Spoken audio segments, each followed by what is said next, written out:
Ես ուզում եմ այս համատեքստում մեկ այլ հարցի անդրադառնալ։ Արդյոք այս պարլամենտը լիազորված է քննարկել այս բովանդակությամբ սահմանադրության հարցը։ Ես համոզված եմ, որ ոչ։ Այո, առհասարակ սահմանադրության փոփոխություն, նոր սահմանադրություն հնարավոր է քննարկել, բայց այս բովանդակությամբ, որի մասին ես նոր խոսեցի, արդյոք սա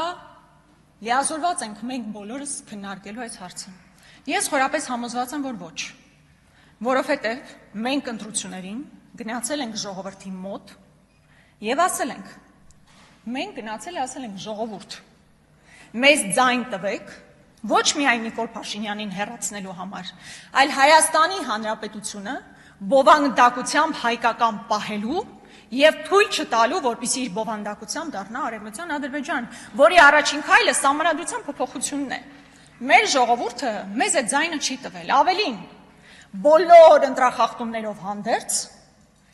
այս պարլամենտում չունեք դուք մեծամասնություն, այսինքն դուք էլ եք գնացել ժողովրդի մոտ, ասել եք մեզ ձայն տվեք, սա անելու, դրանցից մեկը սահմանադրության փոփոխությունն էր, եւ ժողովուրդը ձեզ ձայն չի տվել։